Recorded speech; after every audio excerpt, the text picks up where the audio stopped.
off and running to Curacao and Bonaire.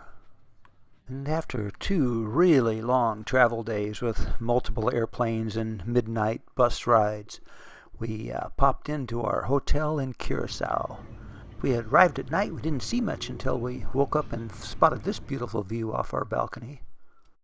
We were staying at the Avila Hotel, and it's the oldest hotel in Curacao. It used to be the governor's mansion, and it's the place where the Queen stays when she comes to town. Well, in the morning we gathered up and took a little walk, headed up into town, check out the old buildings and some of the interesting architecture.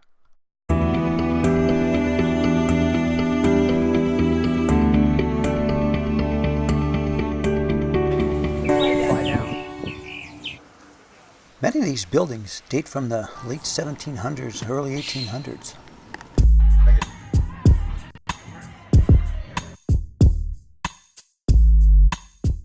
This is a swinging bridge here. You can swing it out of the way floating on pontoons to get big ships through this channel.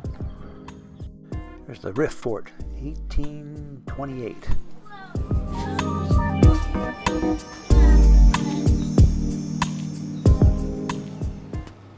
My brother, where you come from? Washington State. Well, my brother from Washington State. This is the great reggae. So you got the date. Hold on to your wife. Well, that's about enough tacky street performance. Let's get to the water. Our hotel had a beautiful infinity pool, and that was the perfect place to get Remington here and Booker used to their snorkeling gear. And right off the edge of the pool, there was a private little beach that had a little slip that led out into that beautiful Caribbean water. Well, we stayed at the Villa Hotel for a few days and snorkeling every day. Then it was off to Bonaire. Where are we going? Bonaire. Bonaire? Okay, you're going to catch a plane? Yeah. All right, good. Check you later. I just want to go out there and go snorkeling, right?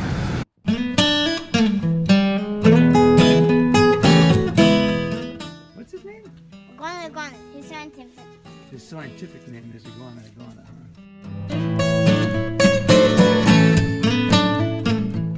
So this was our home for the next week right here, this beautiful villa with a big swimming pool, all the comforts of home.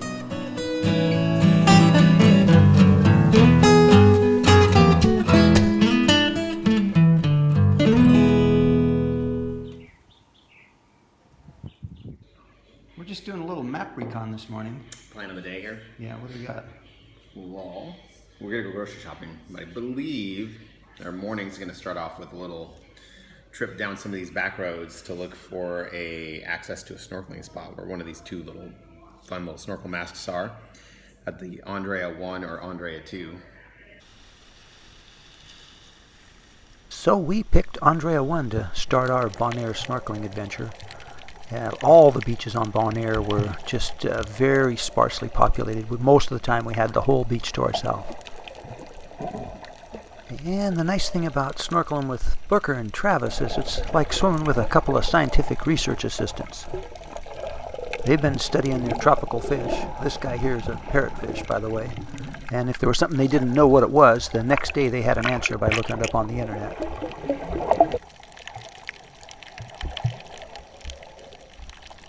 And even little Remy got in on the action. Wow, not too bad for a 5-year-old little guy.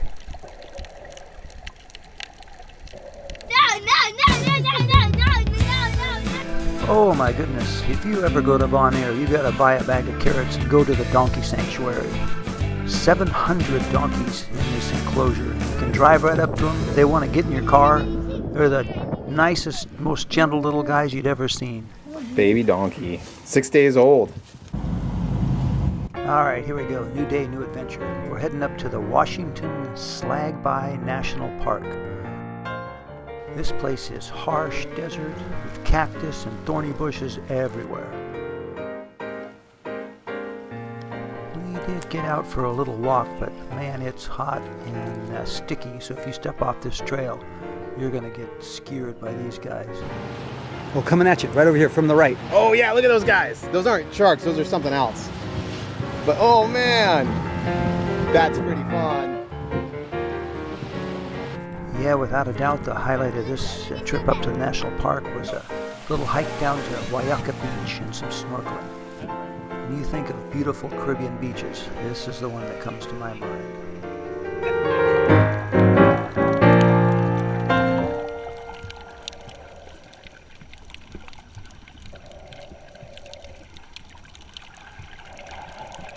Buddy, just being able to fix your own kit out here?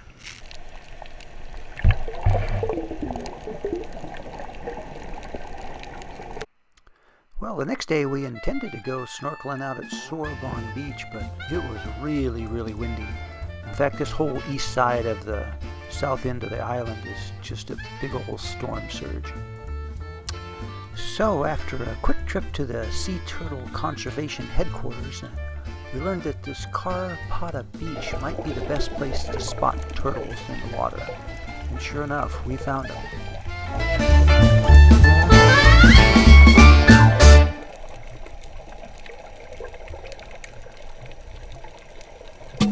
Well, the next day was reserved for sea kayaks through the Mangrove Marine Sanctuary.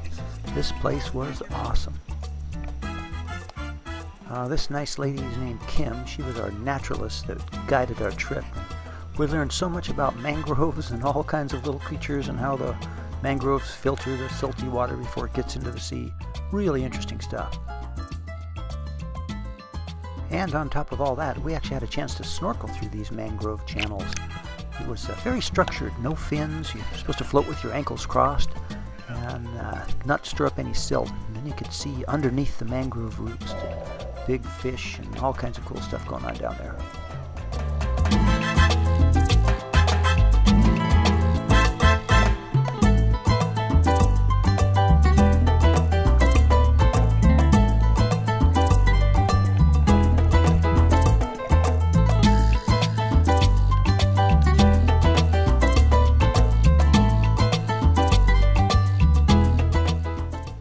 After the snorkeling, we hopped back in the boats, wound our way through these tiny little mangrove channels, and found our way back to the takeout.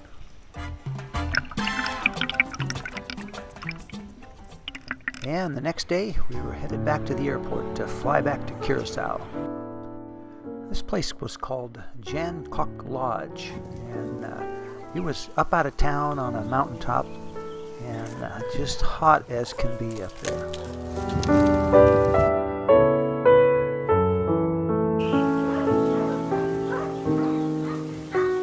But as a bonus, every one of the little bungalows pretty much came with their own cat. And just outside of Booker and Remy's little bungalow, every treetop had its own iguana. So that evening we drove up to West Point to this cool little soul food restaurant. Had great pizza and a beautiful view from the terrace where we ate. And it came with its own cat.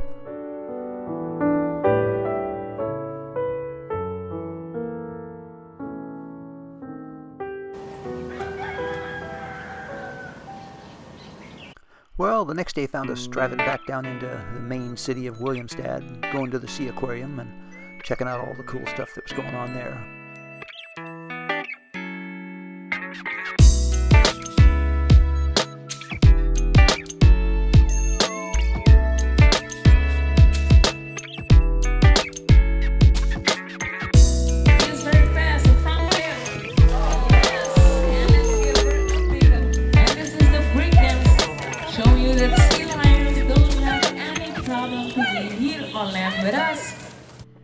This was kind of cool. Susie and I sat down for this little science talk about how dolphins communicate. Interesting stuff.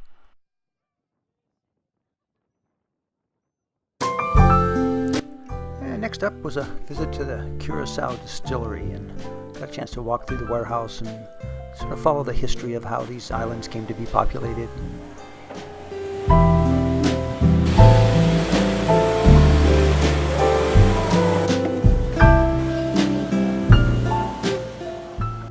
The big kids got a chance to do a little taste test there.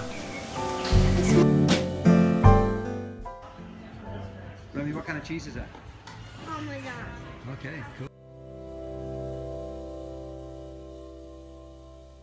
Well, the next day we headed up to Casaboo Beach. One thing I'll say about the Curacao beaches, they were a lot more beach-like than the Bonaire beaches.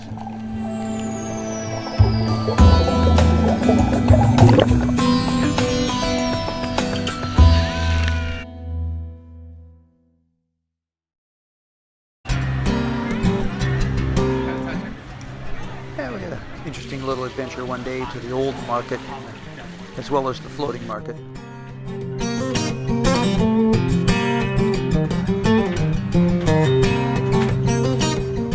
And just below our lodge was Salina Sainte Marie, which was a flamingo sanctuary. We took a little walk out there one evening.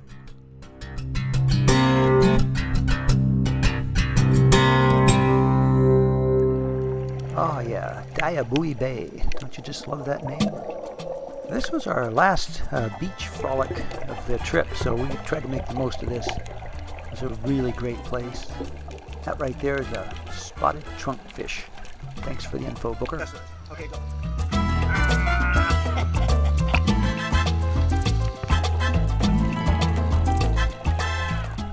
So after Travis and Booker headed back to the beach, I was bopping around on these rocks for a minute, and I ran into this guy. He swam right up to my face mask and then waited for me to catch up with him and go for a swim. This guy's huge. He's 18 inches, 2 feet across. And I followed him for a while, then I popped out of the water and yelled for Travis and Booker, "Hey, turtle!" Eventually they swam out and caught up with me, and I decided, well, I'm going to follow this guy until he comes up for a breath of air. Yeah, 20 minutes later, he comes up for a breath of air. We followed him a bit more, and he took us way out to sea. Finally, it was time to kind of let him go and head on back.